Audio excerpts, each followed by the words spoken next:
Baik, kita mulai saja Bapak dan Ibu sekalian yang dirahmati Allah Subhanahu wa taala. Bismillahirrahmanirrahim. Assalamualaikum warahmatullahi wabarakatuh. Waalaikumsalam warahmatullahi wabarakatuh. Alhamdulillahilladzi arsala rasulahu bil huda wa dinil haqq liyudhhirahu 'alad dini kullih walau karihal musyrikun wa kafa billahi syahida. Asyhadu an la ilaha illallah wahdahu la syarikalah wa asyhadu anna Muhammadan abduhu wa rasuluhu alladzi la nabiyya ba'dah. Faqad qala Allah Subhanahu wa ta'ala fi kitabihil karim, a'udzu billahi minasyaitonir rajim, wa innahu ladzikrul laka wa liqaumika wa sawfa tus'alun. Shadaqallahul azim. Bapak dan Ibu sekalian, jamaah Masjid Ad-Da'wah yang insya Allah sama-sama dimuliakan Allah Subhanahu wa taala. Alhamdulillah pada siang hari ini kita bisa kembali bersilaturahim, bermuajahah, dan insya Allah juga bagian dari tafaqquh fiddin, memperdalam pemahaman agama kita. Yang insya Allah pada siang hari ini kita akan mengikuti lanjutan kajian kitab Arba'in An-Nawawiyah tentang hadis-hadis pilihan Bapak dan Ibu sekalian. Yang insya Allah pada kesempatan siang hari ini akan mengangkat tema tentang zakat, infak, dan sekaligus sedekah. Masih bersama guru kita, insya Allah, Al-Ustadz Maulana Faisal LC.MA, yang alhamdulillah setiap hari Ahad nih Bapak dan Ibu sekalian terus membersamai kita semua. Semoga beliau diberikan umur panjang yang barokah dan memberikan ilmunya terus kepada kita semua. Kita sapa. Amin ya Maulana Faisal. Assalamualaikum Ustadz, sehat? Waalaikumsalam. Alhamdulillah, khair, tamam. Alhamdulillah. Insya Allah untuk mempersingkat waktu nih Ustadz, ya kita langsung saja nih Ustadz masuk ke kajian kita pada Ahad siang hari ini. Mudah-mudahan semua peserta Bapak dan Ibu sekalian segar bugar ya, meskipun tadi malam kita melaksanakan itikaf malam yang ke-27.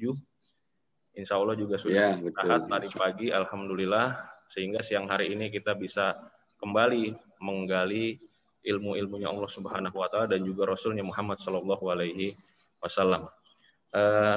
Langsung saja saya persilakan kepada Ustadz Maulana Faisal untuk menyampaikan materinya pada kesempatan siang hari ini. Baik. Ini maaf suaranya kurang jelas ya. Oh, kurang jelas ya Bu ya? Iya, iya. Kalau sekarang gimana Bu? Sudah jelas belum?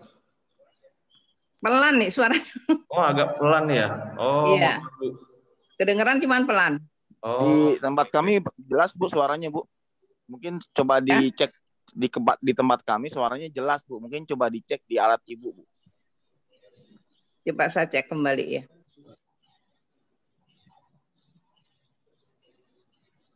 Dilanjut aja Mas Inggil. Ya, terima kasih. Saya persilakan langsung kepada Ustadz Maulana Faisal untuk menyampaikan materinya pada kesempatan siang hari ini. Baik. Bismillahirrahmanirrahim. Assalamualaikum warahmatullahi wabarakatuh. Waalaikumsalam warahmatullahi wabarakatuh. Innal hamdalillah nahmaduhu wa nasta'inuhu wa nastaghfiruh wa na'udzu billahi min syururi anfusina wa sayyiati a'malina.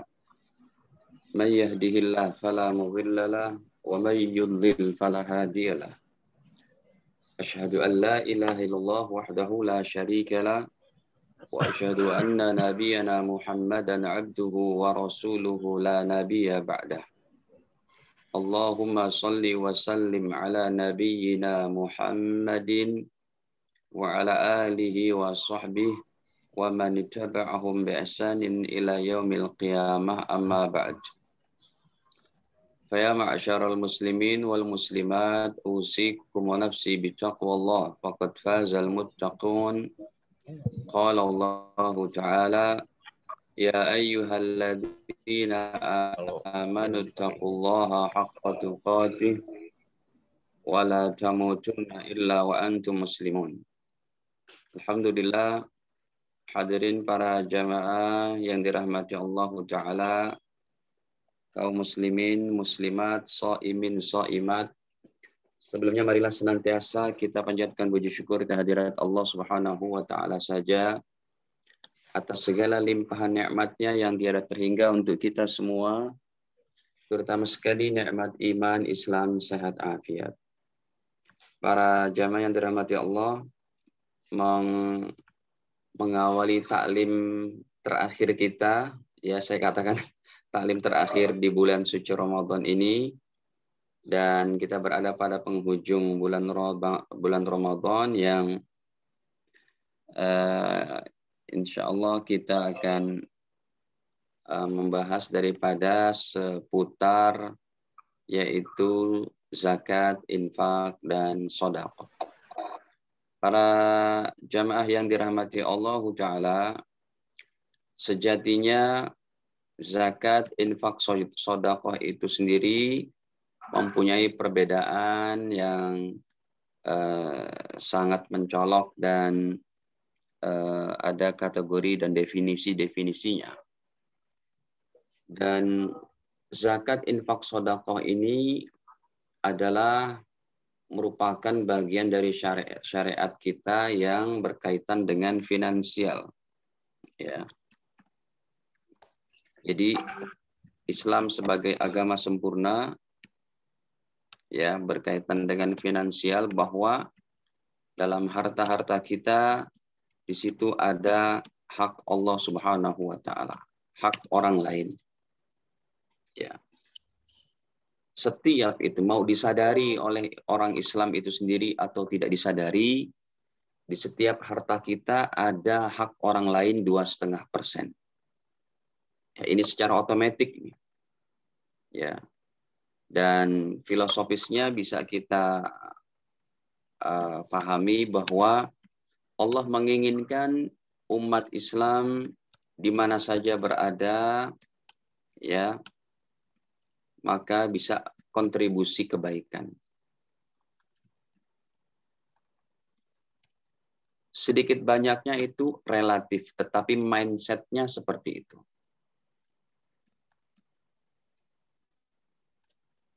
Kontribusi kebaikan. Saya ulangi, jadi filosofis daripada zakat, infak, sedekah, Allah menginginkan umat Islam di mana saja berada, maka dapat berikan kontribusi kebaikan. Baik berupa pikiran, ide, terutama sekali yang kita bahas masalah harta dan finansial ini. Nah, para jamaah yang dirahmati Allah Ta'ala, ya, jadi begitu mulia tujuan filosofis daripada zakat, infak, sedekah. Mau disadari atau tidak disadari, ya, 2,5% atau 2,5% pada harta umat Islam ada hak orang lain. Ini perlu dipahami. Ya, ada hak orang lain. Tentunya dengan syarat-syarat, yaitu hartanya sudah melampaui kadar emas 85 gram. Kalau Bapak Ibu sekarang di tabungan Anda, di ATM Anda, ya, ada 100 juta, ketahuilah Bapak Ibu, secara otomatis 2,5% bukan milik Anda.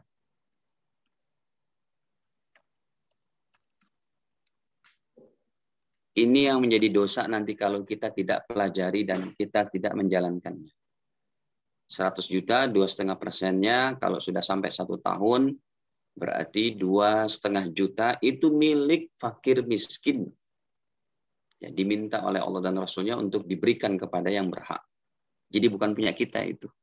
Tetapi Allah Ta'ala tidak minta banyak. Hanya 2,5%. Dan ya manusia seperti itulah. Ya, manusia diciptakan khuliqal insanu halu'a. Manusia diciptakan dalam keadaan berkeluh kesah. Ya, idza massahu syarru jazu'a. Kalau dia mendapat ketidakenakan, berkeluh kesah. Wa idza massahul khairu manu'a. Tapi kalau udah dapat keenakan, uang banyak, dia lupa. Ya. Sekarang kalau harta seorang ada 100 juta, ya 2,5% cuma 2.500.000. Oke lah, 2.500.000 ya tidak terlalu ini. Tapi ketika hartanya sudah beranjak 1 miliar, maka dia mulai berpikir, ya zakatnya 25 juta. Kalau hartanya sudah 10 miliar, dia tambah berpikir lagi. Waduh, kalau ada 10 miliar, berarti zakatnya itu adalah mencapai 250 juta. Kalau uangnya ada 100 miliar, berarti zakatnya 2,5 miliar. Maka disitulah dia berpikir, ini 2,5 miliar kalau saya beli lokasi di puncak, buat tambahan usaha kuliner, udah dapat banyak nih gitu.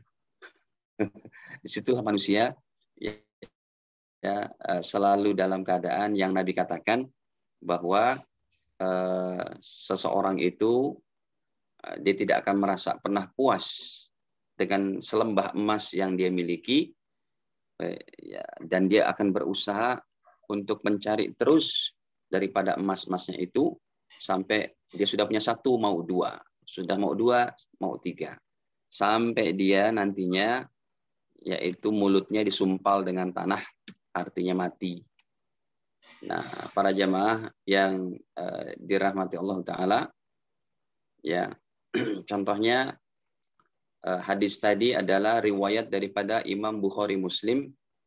Ini kami tampilkan sebagai hadis perdana bahwa dari sahabatnya Abdullah bin Abbas yang ada di layar kita masing-masing. Ya, qal baginda Nabi SAW bersabda, "Lau anna libni Adam wadiyan min dahabin."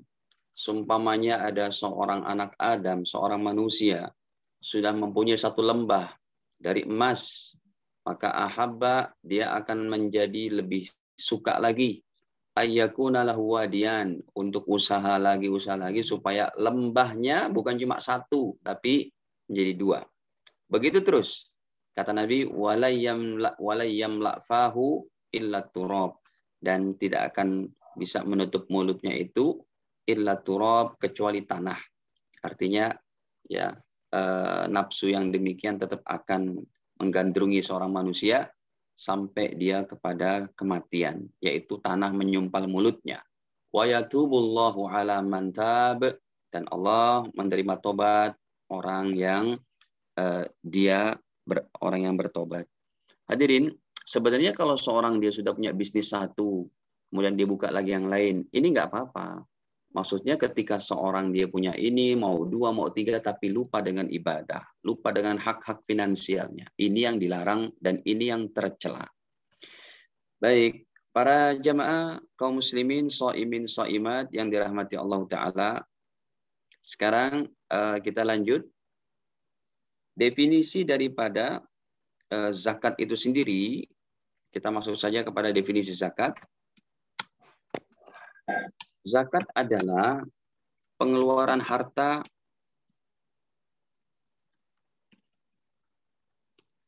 yang wajib dengan syarat-syarat yang khusus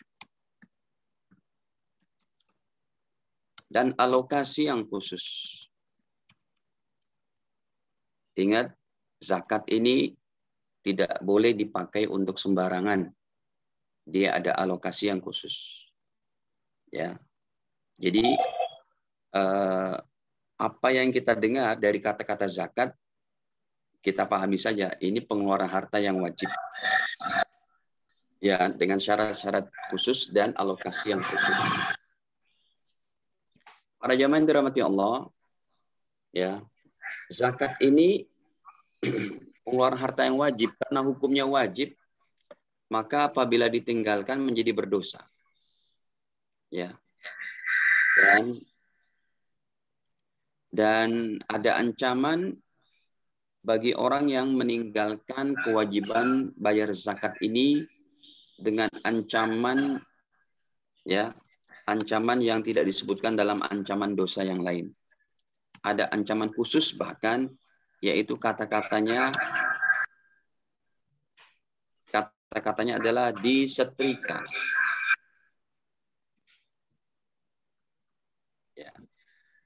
disetrika itu hartanya di api neraka jahanam. Dan ini dosa seperti ini tidak didapati dalam ancaman dosa yang lain. Itu suaranya tolong diitukan dulu hadirin.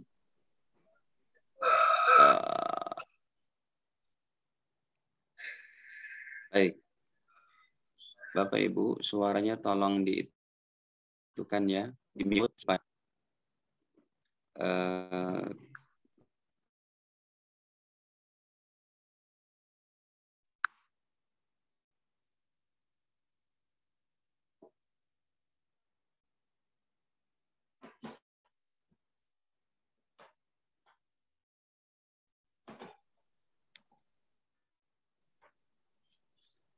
Masih kedengaran, jamaah? Ya, terdengar Ustaz.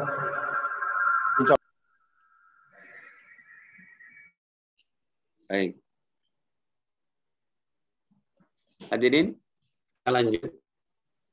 Di ancaman khusus kalau umat Islam tidak mengeluarkan zakat. Ya.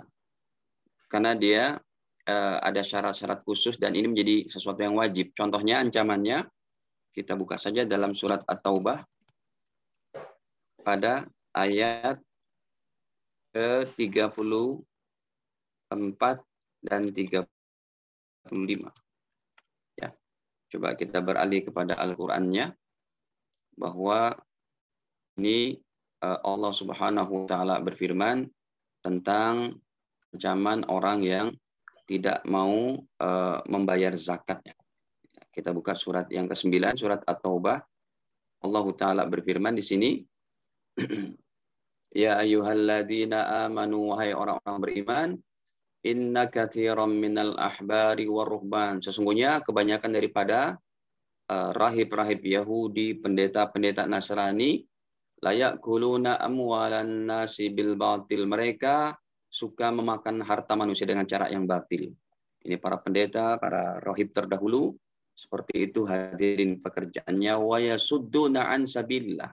Dan mereka mencegah daripada jalan Allah Subhanahu wa taala. Kemudian ancamannya pada ayat selanjutnya. Walladzina yaknizuna adz-dzahaba, dan orang-orang yang menyimpan-nyimpan adz-dzahaba, emasnya, wal fiddata, peraknya, wala yunfiqunaha fi sabilillah, dan mereka tidak menginfakkannya di jalan Allah. Apa kata Allah Ta'ala? Fabashshirhum bi'adzabin alim. Beri kabar kepada mereka akan siksa yang teramat pedih. Apa siksaannya? Bagi orang yang menyimpan-nyimpan hartanya. Apa? Ayat selanjutnya, ayat 35-nya. Yauma yuhma 'alaiha, ketika hartanya itu dipanaskan. Fi nari jahannam, di neraka, di api neraka jahanam. Harta kita yang tidak dikeluarkan zakatnya akan dipanaskan di api neraka jahanam. Fatukwa biha jibahuhum, maka disetrikalah kening-kening mereka dengan hartanya tadi yang tidak dikeluarkan zakatnya. Wa junubuhum, di lambungnya. Wa zuhuruhum, di punggungnya. Sambil Allah berfirman, hadza ma kanaztum li anfusikum. Inilah harta kalian yang kalian simpan untuk diri kalian.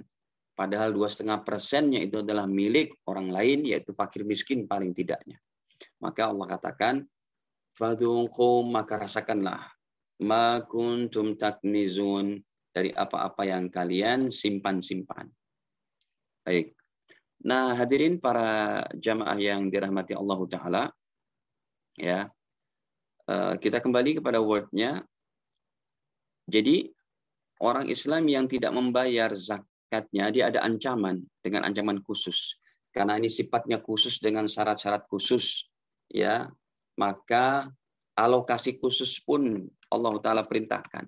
Jadi kalau zakat itu tidak bisa dipakai untuk bayar anak kuliah, dipakai untuk belanja harian istri, tidak boleh, haram. Ya, alokasi khususnya pun Allah sebutkan, yaitu masih surat At-Taubah, surat ke-9 ayat ke-60. Baik, kita kepada Al-Qur'annya sekarang. Allah Ta'ala berfirman dalam ayat ke-60-nya. Innamas shadaqatu lil fuqara. Sesungguhnya Sodakot. Sodakot di sini artinya zakat-zakat. Innamas sodakot. Sesungguhnya zakat-zakat itu lil fuqara, untuk para fakir, wal masakin, para miskin, wal amilina 'alaiha, dan petugasnya, wal mu'allafah qulubuhum, dan orang yang mu'allaf baru masuk Islam, wa fir riqab, juga untuk hamba sahaya, wal gharimin, yang keenam untuk orang yang punya hutang, wa fi sabilillah, dan untuk orang yang berperang di jalan Allah, wa ibnis sabil, serta untuk yaitu ibnu sabil. Apa ibnu sabil? Musafir. Hadirin, jadi ada 8 golongan kita untuk memberikan zakat ini kepada mereka. Ya, yang pertama adalah fakir. Fakir dan miskin ini bedanya apa? Hadirin diperhatikan.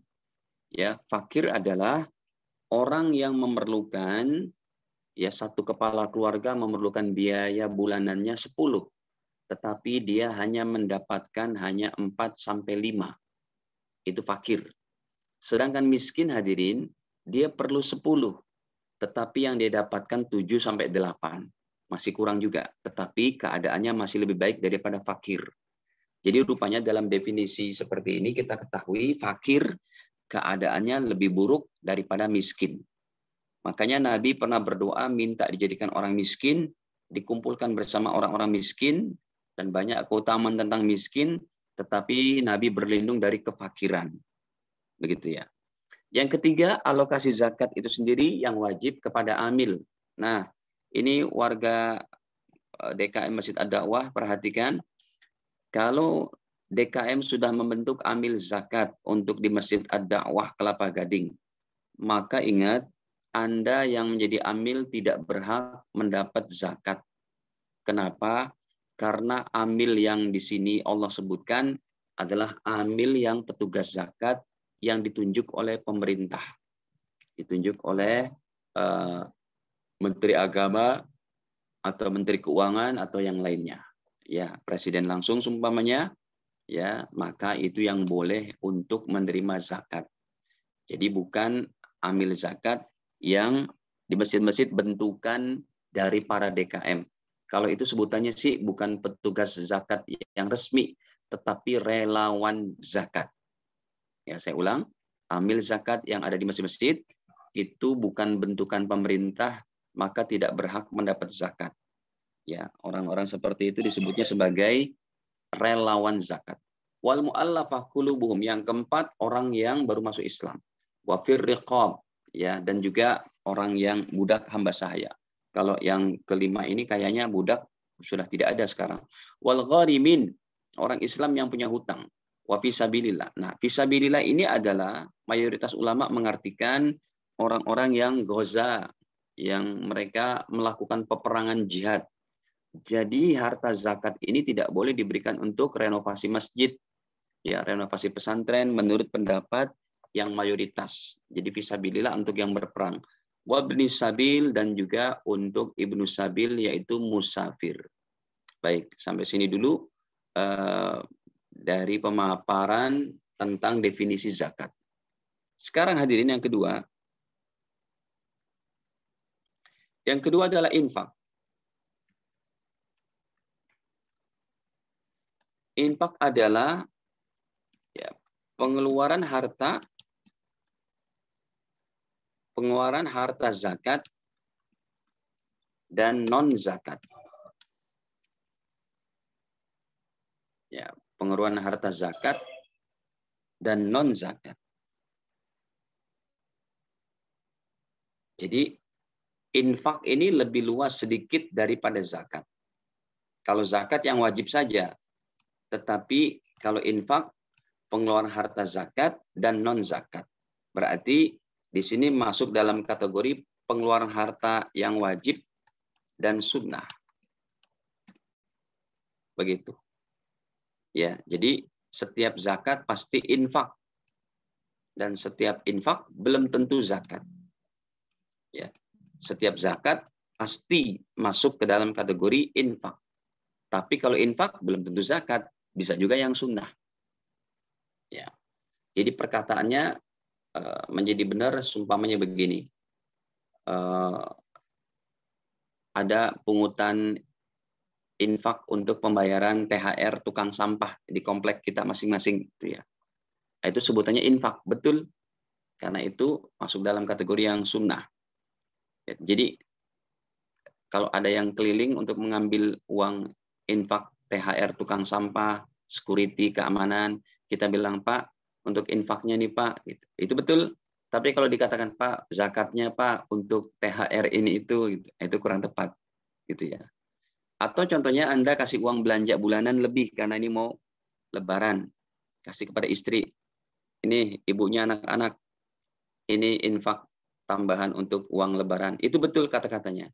Tapi kalau Anda katakan, ini ibunya anak-anak ada tambahan zakat, nah itu nggak tepat. Gitu. Karena zakat haram diberikan kepada istri. Ya, ini hati-hati. Hadirin, saya ingat pengalaman dalam masalah zakat ini. Ya, ada seorang kepala keluarga, kebetulan orang mampu, ya hartanya banyak. Dia katakan, Pak Ustadz, saya zakatnya setahun itu bisa 100 juta. Saya bilang, oh iya Mbak, Masya Allah. Gitu. Bapak sudah keluarkan zakat? Sudah Ustadz. Terus saya tanya kembali, kemana keluarkan zakatnya? Itulah Ustadz, untuk bayar kuliah anak saya di Fakultas Kedokteran Trisakti. Saya bilang, tidak boleh Bapak. Anak Anda yang Anda wajib nafkahi itu tidak boleh dibayarkan zakat. Nah ini hati-hati dalam masalah ini. Ya, tidak boleh sembarangan. Saya katakan tidak sah. Anda harus bayar zakat kepada 8 golongan ini yang tadi sudah kita sebutkan di dalam surat At-Taubah ayat ke-60. Baik. Nah, hadirin, contohnya perkataan infak yang paling gampangnya kita bawakan saja dalam surat Al-Baqarah itu ayat-ayat pertamanya. Ya, coba kita bukakan. Alif Lam Mim, dzalikal kitabu la raiba fihi hudal lil muttaqin. Ayat ketiganya, alladzina yu'minuna bil ghaibi wa yuqimuna as-salata wa mimma razaqnahum yunfiqun. Alladzina yu'minuna bil ghaib. Orang-orang beriman siapa mereka? Orang-orang yang dia percaya kepada yang ghaib. Wa yuqimuna as-salat, dan juga mendirikan salat. Wa mimma razaqnahum yunfiqun, dan mereka juga mengeluarkan infak harta yang Allah berikan. Yunfiqun, mereka menginfakkan. Yunfik, anfaq, yunfik, menginfakkan. Nah, berarti firman Allah di sini maksudnya masuk dalam kategori yang wajib dan juga yang sunnah. Ini sebagai ayat-ayat pertama dari Al-Quran, ya surat Al-Baqarah ayat ke-3. Kalau dalam hadisnya, contohnya para jamaah yang dirahmati Allah, kami bukakan di sini dalam riwayat Al-Imam Bukhari rahimahullah. Ya, bahwa setiap pagi para jamaah yang dirahmati Allah Ta'ala, setiap pagi kita ada kewajiban, ada sunnah untuk berinfak. Tetapi sunnah ini diancam. Ya, diancam bagi yang tidak mengeluarkannya. Contohnya,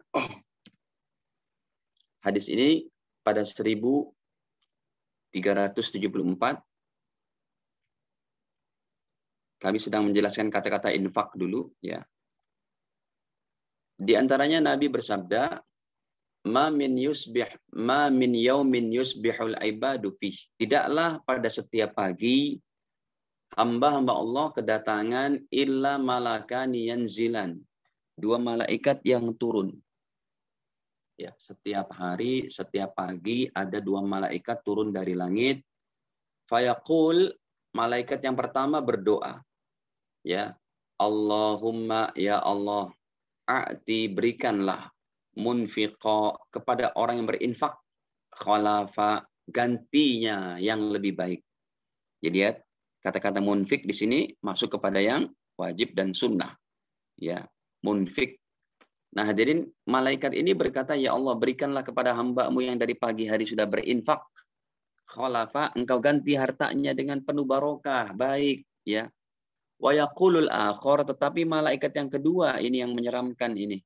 Malaikat yang kedua berdoa, Allahumma ya Allah, a'ti berikanlah mumsika kepada orang yang nyekel, orang yang enggak mau bayar zakat, Orang yang nggak mau berinfak dari pagi harinya, sekalipun infak sunnah, talafa, hartanya habis binasa, sia-sia, tidak barokah.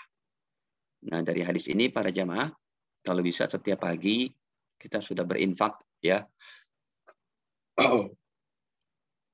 Sekalipun infaknya Rp1.000. Gitu. Baik, sekarang sedekah. Para jamaah yang dirahmati Allah Ta'ala, kita masuk kepada definisi yang ketiga. Jadi diingat, ya, zakat pengeluaran harta yang wajib, sedangkan infak pengeluaran harta yang wajib dan sunnah, sedangkan sedekah lebih luas lagi. Sedekah lebih luas lagi, yaitu pengeluaran harta yang wajib dan sunnah, dan juga pemberian non-materi. Oh, rupanya sedekah itu lebih luas. Hadirin para jamaah yang dirahmati Allah, ya, sedekah definisinya lebih luas, yaitu pengeluaran harta yang wajib dan sunnah, ya, dan juga pemberian masuk dalam kategori pemberian non materi. Ini disebut dengan sedekah. Lihat, jadi sedekah ini mencakupi zakat dan infak itu sendiri. Ya. Pengeluaran harta yang wajib, sunnah, dan juga pemberian non-materi.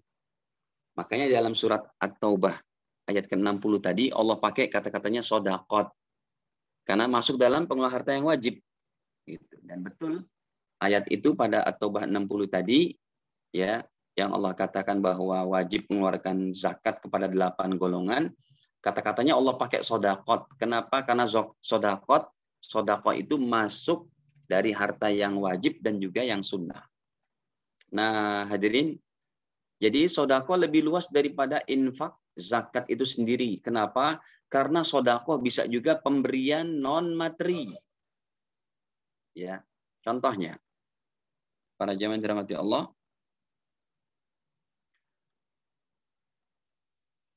coba contohnya, dalam hadis Nabi katakan senyummu kepada saudaramu sedekah. Ini non materi. Ya. Senyummu kepada saudaramu adalah sedekah, non materi. Itu hadis gitu ya. Demikian juga seseorang mengambil benda berbahaya dari jalan umum, menyingkirkan paku dan yang lainnya dari jalan umum, ya, kata Nabi itu pun sedekah. Lihat, non materi. Atau contohnya DKM Ad-Da'wah. DKM Ad-Da'wah ini sedang bermusyawarah, ya, bagaimana supaya masjid ini betul-betul menjadi sebuah ajang, bukan hanya ritual ibadah sholat saja dan sejenisnya, tetapi masjid kita, Masjid Ad-Da'wah, bisa menjadi ajang untuk solusi dari problem warga sekitar. Ya, maka DKM berkata, ayo dong berikan sedekah idenya. Betul ini, sedekah ide, ya, untuk kemakmuran masjid. Ya, ini betul kata-katanya.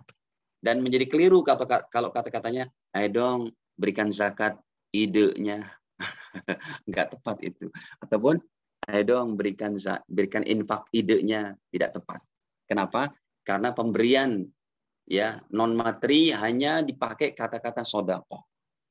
Ya, atau seperti saya sering ditanya tuh sama jamaah lewat WA. Kata jamaah, Pak Ustadz, minta sedekah ilmunya dong. Saya akan bertanya, ini betul sedekah ilmu.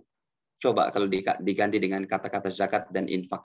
Pak Ustadz, minta zakat ilmunya dong. Ataupun Pak Ustadz, bagi infak ilmunya dong, kurang tepat.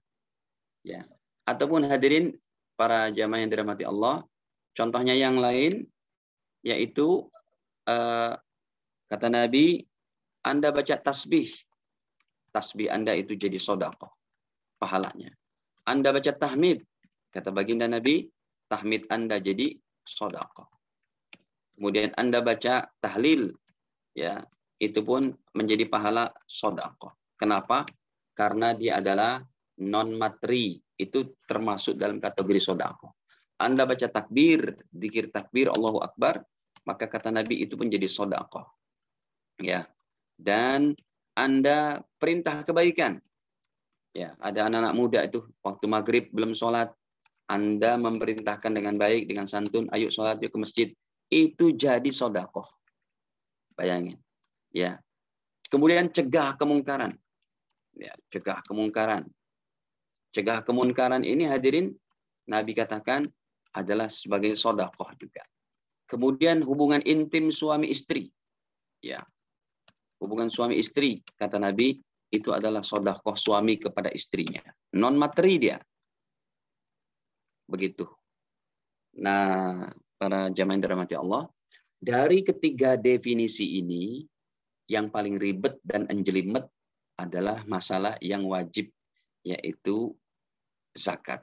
Jadi saya buat ininya, saya tuliskan lagi, zakat, ya tingkatannya sangat spesifik, sangat khusus, yaitu pengeluaran harta yang wajib. Nanti naik lagi kepada infak, pengeluaran harta yang wajib dan juga yang sunnah. Dari infak naik lagi, yaitu menjadi sedekah. Sedekah apa? Pengeluaran harta yang wajib, yang sunnah, dan juga pemberian non-materi. Dari ketiga pembahasan ini, ketika sudah kita pahami definisinya masing-masing, yang paling banyak pembahasannya adalah seputar zakat. Ya, kalau infak dan sedekah yang kami kasih warna ini biasanya notabene-nya ucapannya untuk yang sunnah. Dan zakat itulah yang paling banyak pembahasannya. Karena nanti ada yang disebut dengan zakat harta, zakat mal, zakat emas. Ya, masuk juga lah harta itu. Kemudian zakat fitrah. Ini yang lagi tren sekarang nih sampai nanti tanggal 1 Syawal. Ada lagi zakat profesi. Ini nanti kita bahas juga. Ada lagi zakat perdagangan, niaga. Ya, ada lagi zakat pertanian. Waduh, banyak sekali Pak Ustadz yang wajib. Iya. Kemudian ada lagi zakat peternakan. Seperti apa itu? Anda punya peternakan. Saya punya peternakan lele Pak Ustadz. Ada 1000 lele, kena zakat nggak itu? Kemudian ada lagi zakatnya zakat rikaz ataupun barang temuan. Ya, Anda mendapatkan emas. Ya, emas ketika Anda sedang gali-gali di belakang rumah mau buat apa gitu, dapat sebongkah emas. Bahkan ini zakatnya bukan cuma 2,5% tapi 20%. Ya, kalau emasnya 1 miliar berarti 200 juta. Padahal kalau zakat mal, Anda punya emas seharga 100 miliar, 1 miliar, zakatnya cuma 2,5% saja. Ya, 1 miliar hanya 25 juta. Tapi kalau barang temuan 200 juta. Baik. Kemudian zakat apa lagi? Setelah zakat pertanian, zakat peternakan, zakat rikaz. Ya. Nah, ini dari sekian banyak ini kayaknya nggak mungkin kita bahas semuanya. Tapi kita bahas yang paling banyak kita berinteraksi dengannya, yaitu zakat harta, zakat emas, zakat fitrah, dan zakat profesi. Baik, hadirin, kita coba menguraikan satu persatu, yaitu zakat mal dulu deh. Zakat mal ini hadirin, ya, atau emas, dan kalau harta kita berupa uang, maka ini harus dikonversi kepada harga emas 85 gram. Jadi ketika uang Anda di ATM ada seharga 85 gram emas, maka ini disebut harta produktif dan wajib zakat. Gitu. Oke, sekarang harga emas berapa? 1 juta 1 gramnya. Berarti Anda punya, katakanlah di ATM, ya, di ATM ada katakan 100 juta. Dan ini sudah masuk satu tahun. 1 haul. Ya, kepemilikan sempurna juga milik Anda. Bukan kongsi sama yang lain. Ya, maka contohnya kalau Anda punya 100 juta di ATM dari tahun kemarin bulan Syawal, dihitungnya pakai bulan Hijriah ya, bukan pakai bulan Januari Februari. Dari bulan Syawal. Ini udah tanggal berapa Ramadan? 27 Ramadan. 3 hari lagi nih. 3 hari lagi kena zakat. Masya Allah. Jadi dari 100 juta sudah masuk 1 tahun, 3 hari lagi kena zakat. 2,5%. Begitu. Ketika 100 jutanya itu, ya kebetulan Ustadz saya ada keperluan urgent ini. Harus ngambil 30 juta. Ya, siang ini Anda ambil. Ya, siang ini Anda ambil 30 juta. Itu kan?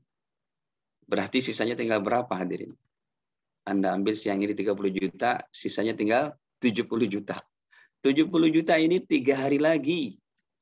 3 hari lagi masuk 1 Syawal, maka karena dia tidak penuh syaratnya, yaitu 85 gram daripada emas, dikonversi menjadi harga segitu, 70 juta. Sekalipun tinggal 3 hari lagi, ini tidak kena zakat. Tapi jangan dimain-mainin ya Pak. Ya, nggak boleh bermain-main dengan hukum Allah Ta'ala. Kecuali tadi saya katakan, dia ngambil yang 30 jutanya ini dari 100 juta karena ada keperluan yang sangat mendesak. Seperti anaknya sakit, perlu biaya. Contohnya nih Pak, ada orang yang mainin hukum. Boleh nggak sih Ustadz? Ya kita lihat dulu. Mainkan hukum. Ada seorang peternak. Ya, kambing itu kan kalau sudah 40 ekor wajib. Ya, 40 kambing, ini zakatnya 1 kambing. Ya, dia hitungannya dari bulan Syawal. Ketemu Syawal lagi. Nah, ini kan Syawal tinggal berapa hari ini? 3 hari kan? Lalu dari 40 kambing itu, jual 3 ekor. Ya, 3 dijual. Hadirin, dijualnya karena niatannya memang untuk terhindar kena zakat. Berarti sekarang kambingnya tinggal berapa? 37 ekor. 37 ekor ini besok hari apa? Insya Allah hari Rabu ikut pengumuman pemerintah. Hari Rabu atau hari Kamis 1 Syawal. Berarti dia sudah tidak kena zakat. Ya, karena tinggal berapa? 37 ekor. Tidak kena zakat. Cuma nanti hukumnya dia terkena kepada niatnya tadi. Kalau dia mainkan hukum, maka orang kayak begini hadirin dikatakan orang sangat pelit. Qoret bin Maiser gitu ya. Sangat pelit dan hukumnya makruh. Tapi kalau dia menjual 3 ekornya tadi, karena memang keperluan yang sangat mendesak, tidak masalah. Baik, hadirin para jamaah yang dirahmati Allah. Jadi kita kembali kepada zakat harta ini ataupun zakat emas ini yang dipersamakan dengan harga emas 85 gram. Ya, ini wajib setiap tahunnya. Bahkan para jamaah yang dirahmati Allah, seperti ada anak yatim kaya. Kok bisa Pak Ustadz anak yatim kaya? Ada, ya, ayah ibunya orang kaya. Ya, ortunya saya singkat. Ortu kaya. Meninggal drastis, wafat kecelakaan. Anak yatim ini anak yatim laki-laki ini semata wayang. Sementara orang tuanya meninggalkan harta keseluruhan 4 miliar. Ya. Maka hadirin, sumpamanya di ATM-nya pun ada 4 miliar. Ini sekalipun harta anak yatim tetap kena zakat. Masya Allah ya. Tuh gambaran harta anak yatim kena zakat. Dari sinilah maka paman-pamannya, ya paman atau bibi atau tante atau keluarga yang terdekatnya, paman tante hendaknya dia betul-betul memanage dengan baik 4 miliar ini supaya tidak termakan zakat habis. Supaya tidak habis termakan zakat. Karena untuk menunggu dikasih besar nanti, ya itu setiap tahunnya 4 miliar kena tuh 2,5%-nya. Bayangin 4 miliar. 2,5%-nya itu 100 juta, 100 juta. Setiap tahun 100 juta. Ya, paling berkurang lagi 98 juta. Berkurang lagi, begitu terus. Ya, supaya tidak habis termakan zakat, ini paman dan tantenya harus betul-betul memutar otak. Tapi gampang sih, nggak usah mutar otak kayak gimana. Ya, kalau ada kasus kayak begini, saya anjurkan belikan properti.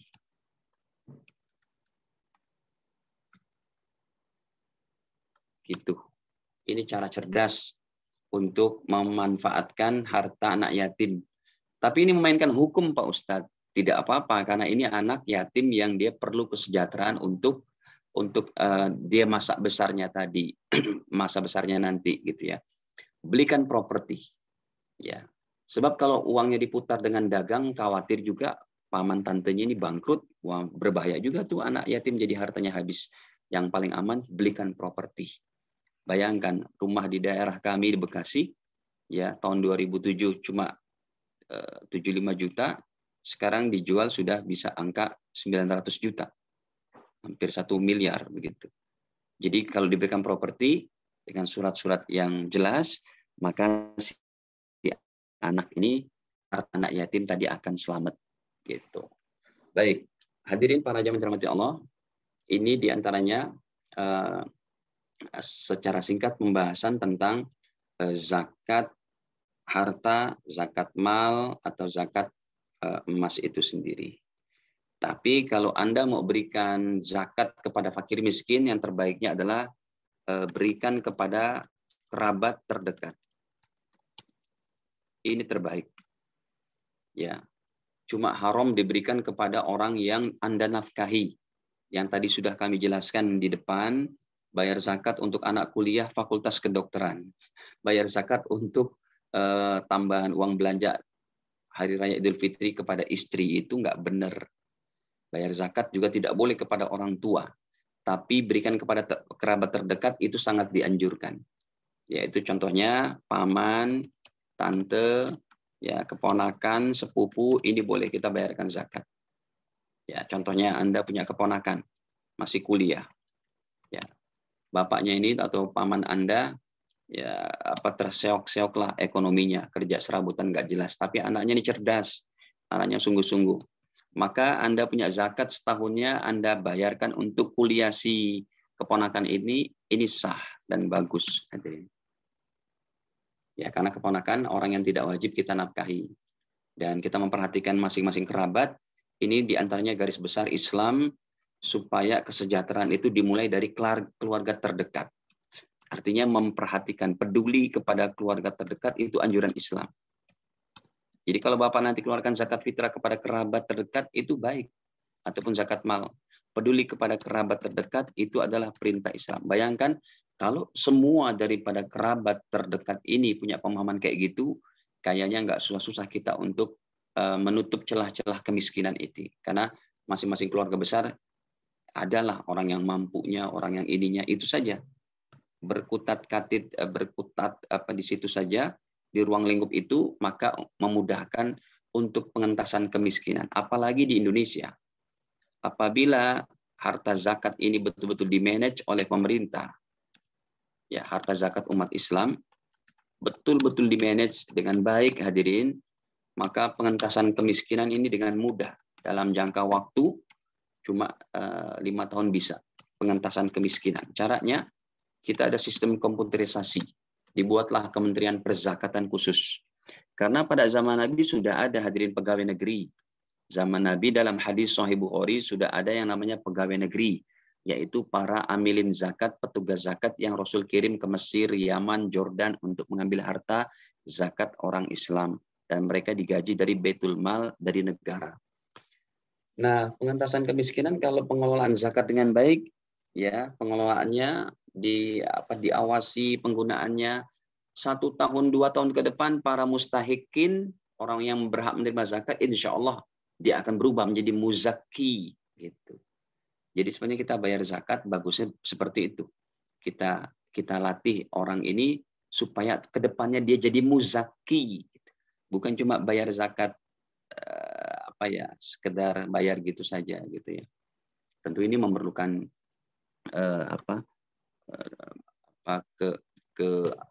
kekuatan harta zakat untuk membina orang-orang miskin menjadi muzaki. Kita menjadi orang yang bayar zakat. Dah. Hadirin, kemudian yang kedua kita bahas adalah zakat apa lagi tadi? Zakat mal, zakat fitrah.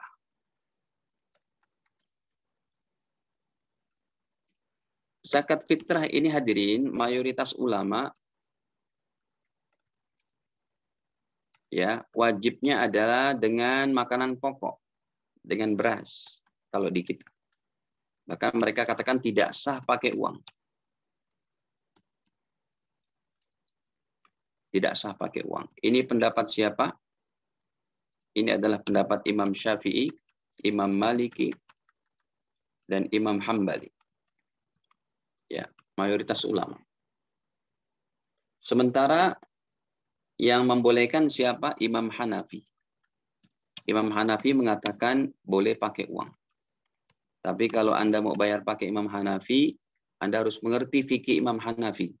Siapa di sini yang melaksanakan fikih Imam Hanafi? Nggak ada di Indonesia.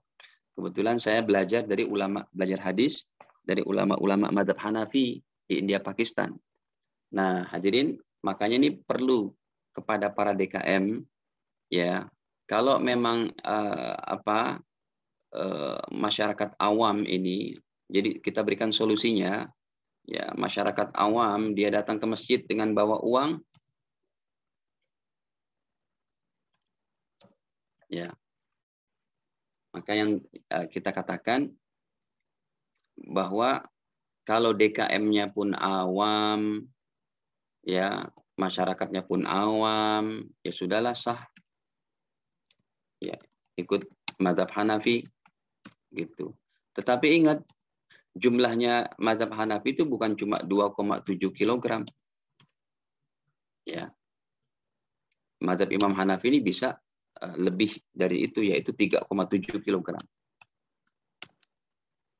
Jadi kalau ada orang yang bayar zakat dengan uang, karena terpaksa banget nih, orangnya awam, DKM-nya pun orang awam, kita katakan ya sahlah ikut Hanafi. Tapi yang kedua hadirin, ya, yang kedua DKM sekarang sudah paham, DKM mengerti, yang terbaik adalah DKM sediakan beras atau kerjasama dengan toko beras. Nanti seberapa banyak warga yang datang pakai uang, bawa uang, ya, warga datang bawa uang, langsung dijual belikan di situ dengan apa? Dengan berasnya. Tapi tentunya karena ini jual beli, jangan di dalam masjid, tapi di luar masjid. Buatlah atau di sekretariat masjid, ya, di luar masjid. Nah, ini solusi cerdas supaya warga itu sah zakat fitrahnya. Karena mayoritas ulama katakan tidak sah zakat pakai uang. Dan ini diambil dari hadis Nabi SAW yang beliau 9 tahun melaksanakan zakat fitrah, tidak pernah sekalipun pakai dinar dan dirham. Padahal saat itu sudah ada. Begitu. Maka ini solusi kedua, DKM sudah paham nih. Sediakan beras, kerjasama dengan toko beras. Dari situ juga DKM bisa mengambil untung 1 kilogramnya 5.000. Itu halal karena jual beli. Nah, 5.000-nya inilah dipakai untuk operasional. Untuk beli kopi, petugasnya, untuk beli beras, untuk beli plastik, untuk beli tali plastik, untuk beli macam-macam. Boleh ngambil untung dari situ. Ya, warga bawa uang dan kita akadkan dengan akad yang tidak meragukan, karena mayoritas ulama katakan sahnya dengan makanan pokok. Baik. Nah, yang ketiga hadirin, yang ketiga ini lebih baik lagi, dan ini yang kami lakukan setiap tahun. Ya, hadirin, kita ini diperintahkan oleh Allah bayar zakat setahun cuma 2,5 sampai 2,7 kilogram. Boleh ambil dua pendapat ini. Anda bayar zakat fitrah 2,5 kg atau 2,7 kg. Ya, Allah minta kita, Allah wajibkan kita setahun, loh, bayangin, untuk kesucian diri kita dari ujung kepala sampai ujung kaki cuma 2,5 kg. Masya Allah, kalau berasnya harganya 10 ribuan, ini cuma 25 ribu. Kita berikan beras. Ya. Hadirin, 25 ribu kita belikan beras. Saya katakan Anda pergi ke bakmi GM aja itu, ya bakmi GM, 25 ribu tuh dapat yang apa? Yang mie pangsitnya itu 40 ribu, hadirin. Ustadz hafal gitu. 40 ribu. Ini untuk zakat loh, untuk kebaikan diri kita dunia akhirat. Maka solusi yang kami buat, Bapak Ibu, ya, 1 jiwa 2,5 kilogram. Gitu. Keluarkan dengan beras dan tolong tambahkan uang lauk pauknya. Ya, tambahkan uang lauk pauk. Ini solusi cerdas. Saya yakin warga Kelapa Gading nggak bakal kesusahan dengan mengeluarkan uang infak yang sunnah disertai dengan zakat beras. Ini solusi cerdas. Kenapa? Karena Imam Hanafi beralasan, Imam Hanafi tadi yang membolehkan dengan uang, ya beliau beralasan karena uang, ya uang bisa lebih kegunaannya dipakai oleh kebutuhan dan hajat si fakir miskin pada hari raya, bukan cuma beli beras. Dia ada mau beli lauk pauk, mau beli gas, mau beli ini itu. Nah, Imam Hanafi seperti itu, jadi beliau langsung membolehkan pakai uang. Makanya kami buat solusinya, kita nggak begitu. Kita nggak berani merubah-rubah hadis begitu ya. Kalau Imam Hanafi biarlah, karena beliau memang levelnya level mustahid mutlak ya. Kelahiran 80 Hijriah, wafatnya 150 Hijriah. Tapi solusi terbaik yang tadi saya tulis di atas, ya 1 jiwa, keluarkanlah 2,5 kilogram plus uang lauk pauk. Tapi ingat, uang lauk pauknya ini hadirin adalah sunnah. Nah, makanya tadi saya maksudkan, warga Kelapa Gading saya rasa nggak susah lah. Ya, 2,5 kilogram itu cuma 25.000. Kasihkanlah uang lauk pauk. Ya, berapa Anda mampu memberikan uang lauk pauknya? 50.000, silakan. Ini cara cerdas. Yang pertama, kita sudah sah menurut mayoritas ulama pakai beras. Yang kedua, terjawab risaunya Imam Hanafi yang beliau mengatakan pakai uang nggak apa-apa karena untuk lauk pauk. Kita katakan nih 50.000-nya untuk lauk pauk. Ya, apalagi kalau Anda berikan 100.000. Apalagi kalau Anda berikan uang lauk pauknya 200.000. Bukan cuma dia bisa membeli gas, membeli tetek bengek yang lainnya untuk masak gitu ya, minyak dan sebagainya, bahkan mungkin dia bisa beli pakaian dan sebagainya. Ini saya katakan solusi terbaik zaman sekarang untuk menghindarkan perbedaan pendapat. Tapi tentunya bagi yang mampu, bagi yang memang pas-pasan dia cuma 2,5 kilogram beras, ya sudahlah, bayarkan seperti itu, memang itu yang secara syariatnya. Cuma kan pembicaraan saya ini kepada warga Kelapa Gading gitu loh. Ya, ini kan tetangganya Pak Hotman Paris semua ini.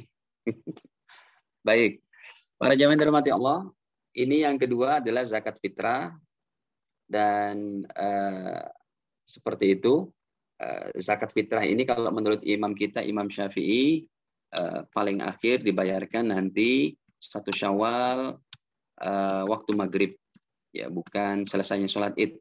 1 Syawal waktu maghrib. Jadi kalau waktu maghrib dia belum bayar dan sengaja itu dia berdosa dan wajib qodok. Ya niatnya. Kalau dia bayar malam harinya, malam kedua Syawal, maka disebut bayarnya itu qodho. Gitu. Baik. Kemudian hadirin yang terakhir deh, ini sudah jam 2 lebih. Yang ketiga kami bahas zakat profesi. Hadirin para jamaah, lagi-lagi ulama salafus soleh kita, ulama salaf 4 madhab, yang tadi udah kita sebutkan, yaitu Imam Hanafi, ya, kemudian Imam Maliki, kemudian Imam Syafi'i, dan Hambali, ini semua menyatakan tidak ada zakat profesi. Kenapa? Dalil mereka adalah di zaman Nabi sudah ada profesi-profesi. Ya, macam-macam profesi. Contohnya, profesi tukang bekam. Ya. Nabi tidak pernah minta zakat profesi dari tukang bekam. Dokter pada zamannya, tukang cukur. Ya, kemudian tukang batu ataupun tukang panen korma. Ya, dan lain-lain. Di zaman Nabi sudah ada seperti itu, tapi Rasulullah tidak minta langsung zakat profesi dari mereka. Nah, para hadirin, dari mana Ustadz? Kok zakat profesi kayak ada wajib gitu? Yang mewajibkan adalah Profesor Dr. Yusuf Kordowi. Sekarang umur beliau 90 tahunan lebih, tinggalnya di Qatar, ulama dari Mesir, ya, tinggal di Qatar, dan beliaulah hasil disertasi S3 beliau, ya, disertasi S3 beliau mengenai zakat profesi. Begitu. Jadi gimana untuk zakat profesi ini? Saya sendiri mengikut kepada ulama 4 madhab, yaitu tidak wajib. Tetapi kalau Bapak Ibu sudah istiqomah jalankan zakat profesi secara bruto, dari gaji bruto gitu ya, dan Anda tidak merasa keberatan, langsung 2,5% dipotong. Oh, monggo, silakan. Saya katakan ini sangat baik. Berarti jatuhnya adalah sunnah, sodakoh sunnah. Silakan. Ya. Tapi yang jadi kelirunya ini, kalau 2,5% itu dibabat habis kepada semua orang, contohnya, ya, satu perusahaan, ya, mewajibkan zakat profesi kepada karyawannya, 2,5% langsung dipotong itu, ya. Sementara karyawannya, maaf, ada yang gaji UMR. Kami di Bekasi ini UMR atau UMK kami ini paling tinggi. Mohon maaf ya Bapak Ibu, paling tinggi, ya, 4,2 sampai itu di Karawang bisa 5,2 juta itu UMR-nya atau UMK-nya. Nah, sementara ada satu perusahaan mewajibkan zakat profesi, ada karyawan gaji cuma UMR, ya, dia ada anak istri, terus rumah ngontrak. Ini betapa zolimnya kalau dia harus dipotong langsung 2,5%. Jadi hati-hati juga satu perusahaan untuk mewajibkan zakat profesi kepada karyawannya, harus dilihat juga tuh orang mampu atau bukannya. Yang pasti kalau rumah ngontrak dia masih miskin itu. Kenapa harus dipotong juga 2,5%? Tapi kalau zakat profesi ini, ya, terstruktur dengan baik, seumpamanya, ya, katakanlah supervisor ke atas yang kena zakat profesi, manajer, head manager, tim direksi, ya, ini oke lah, jalan, gitu ya. Nah, para jamaah rahmatullah, jadi pahami, kalau Bapak Ibu tetap mau mengeluarkan zakat profesi, silakan. Jatuhnya hukumnya baik dan itu sunnah. Tapi kalau Anda mau, bisa juga jadi zakat profesi itu bisa juga jadi ladang mencicil zakat tahunan.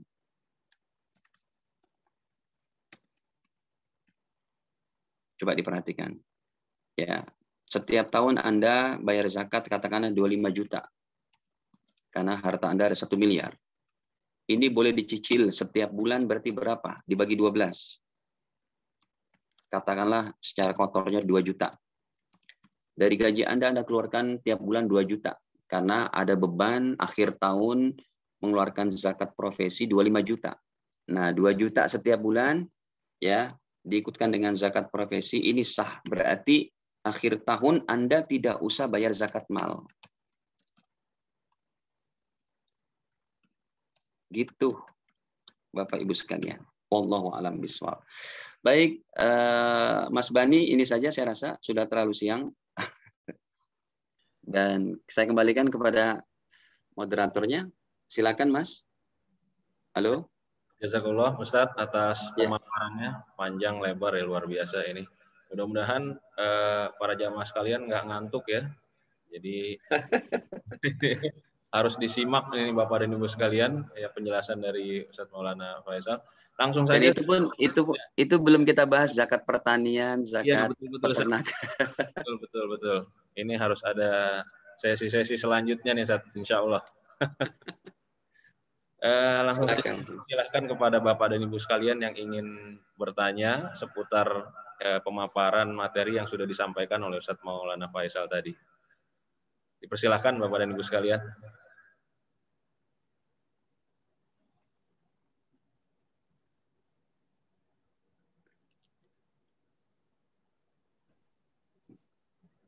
Kayaknya sudah pada jelas, Pak. Wah. Nah ini, Ustaz. Bel.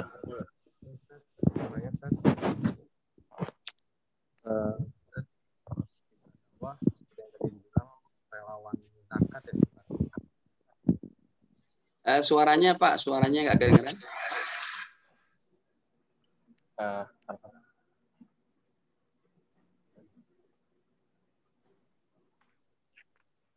Ya, silakan. Ya, dakwah kita sebagai relawan zakat, bukan sebagai amil zakat, Ustadz ya. Yang Iya, tadi betul. belum diresmikan dari Basnas atau Bazis dari pusat. Itu yang pertama. Terus yang kedua, kita sudah menyediakan beras untuk ditransaksikan kepada yang membayar zakat. Cuma biasanya sampai terakhir itu beras kita habis, tapi yang bayar zakat masih banyak. Akhirnya masih bisa dalam bentuk uang. Nah, itu gimana? Terus yang ketiga, untuk pembagiannya itu, kalau beras gampang kita langsung bagi-bagiin. Tapi yang masih dalam bentuk uang, pembagiannya besarannya seperti apa untuk yang berhak mendapatkan zakat? Seperti itu dulu, Ustaz. Yang kedua tadi apa, maaf? Yang kedua, mana? Yang pembagian zakat itu ya? Pembagian zakat. Jadi kita sebagai yang ketiganya? Jadi gini, Sat, biasanya kalau di akhir-akhir itu kita stok beras sudah habis. Oke. Nah, itu kurang lebih udah masuk jam 10 malam, tapi Mozaki masih terus datang, Sat. Dia menyerahkan uang. Sementara stok beras sudah tidak ada. Nah, biasanya kita akhirnya yang membagikan itu karena stok berasnya sudah nggak ada. Nah, itu gimana, Sat, solusinya? Termasuk juga nominalnya. Baik. Hadirin yang dirahmati Allah Ta'ala, jadi begini, yang pertama, relawan. Ya, relawan itu tadi sudah saya katakan bahwa DKM ini yang menunjuk amil zakat itu tidak dikatakan amil zakat yang syar'i yang boleh menerima harta zakat gitu, karena DKM ini tidak dilantik langsung dari pemerintah, ya, kecuali kalau yang DKM Anda sudah dilantik oleh pemerintah dan sebagian dari Anda merupakan anggota dari Basnas atau Bazis, nah itu boleh. Jadi gitu kesepakatannya. Makanya kata-katanya itu para teman-teman yang melaksanakan aktivitas mengumpulkan zakat, memberikan, ini sangat baik. Jazakumullah khair, Anda diberikan pahala besar oleh Allah Ta'ala, tetapi Anda tidak masuk dalam 8 golongan itu atas nama amil zakat. Gitu. Makanya tadi saya katakan kalau jual beras, kasihlah harga berlebih untuk ngambil untung, disitulah bisa untuk uang capek, uang operasional dari teman-teman yang kerja capek, kerja keras ini. Atau dengan kesepakatan DKM diambil dari uang kas masjid yang hukumnya sedekah sunnah itu. Gitu. Ya, baik. Yang kedua, hadirin, uang, ya kalau stok beras sudah habis gitu ya, apa boleh buat? Saya katakan dalam keadaan injury time kayak gitu kan, jam 10 malam nggak ada beras lagi, injury time, ya sudahlah, diniatkan ikut mazhab Imam Hanafi, apa boleh buat? Gitu. Ya kecuali kalau DKM dari sekarang mau menyiapkan beras lagi, gitu. Mau capek-capek lagi. Baik, yang ketiga hadirin, nominalnya dibagi secara rata saja. Ada berapa fakir miskin dan berapa uang terkumpul. Oke, secara globalnya saya contohkan. Ada 10 orang nih di lingkungan kita. Uang ada 500. Nggak mungkin kan 10 orang itu dibagi satu orang 200. Kasihlah 50-50, pas. Ya. Baik. Kita ini sebenarnya berkutak-katik hanya di lingkungan kita bayar zakat kepada dua generasi pertama, dua asnaf pertama, fakir miskin saja. Itu yang paling gampang. Ya, kita nggak susah cari mu'alaf, susah cari musafir, apalagi orang berperang gitu ya. Nah, biasanya kalau yang 8 itu kita ambilkan dari zakat mal. Kalau zakat fitrah, kontribusinya itu prioritas fakir miskin di lingkungan kita supaya mereka bisa berbahagia, bisa makan pada hari rayanya itu. Demikian. Ya. Silakan yang lain. Silakan Bapak dan Ibu sekalian.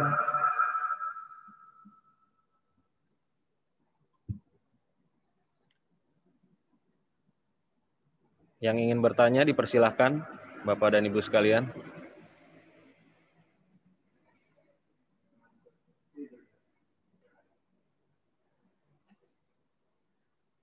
Kalau tidak ada, saya izin ya. Masih ada kerjaan. Siap, Ustaz. Ya.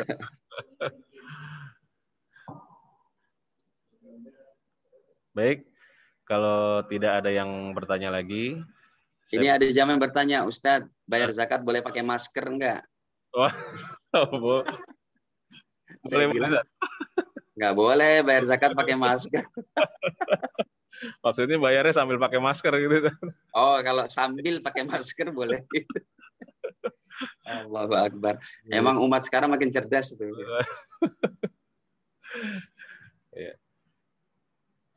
Ya.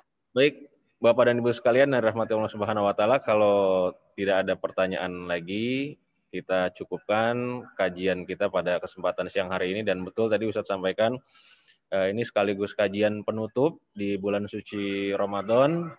Mudah-mudahan kita bisa bertemu kembali di kajian-kajian berikutnya, karena masih banyak sekali hal-hal yang belum kita ketahui, yang belum kita pahami, yang mudah-mudahan insya Allah keislaman kita semakin hari semakin baik, dan itu juga bagian dari amal-amal soleh kita di masa yang akan datang, insya Allah. Amin. Saya ucapkan kepada Ustadz Maulana Faisal yang sudah membersamai kita siang hari ini dan beberapa waktu kemarin, insya Allah menjadi amal soleh buat Ustadz dan juga kita semua. Dan amin. Kalian jamaah Masjid Ad-Da'wah yang pada siang hari ini sudah mengikuti kajian online maupun offline di Masjid Ad-Da'wah, semoga Allah membalasnya dengan pahala yang besar di sisinya, insya Allah. Amin. Allahumma amin. Amin ya rabbal alamin. Kita akhiri pertemuan atau kajian kita pada kesempatan siang hari ini dengan sama-sama membaca doa penutup majelis. Subhanakallahumma bihamdika. Subhanakallahumma bihamdika. Asyhadu an la ilaha illa anta astaghfiruka wa atubu ilaik. Kurang lebihnya mohon maaf. Assalamualaikum warahmatullahi wabarakatuh. Waalaikumsalam warahmatullahi wabarakatuh. Saya izin ya, Pak Bani. Ya. Assalamualaikum. Assalamualaikum.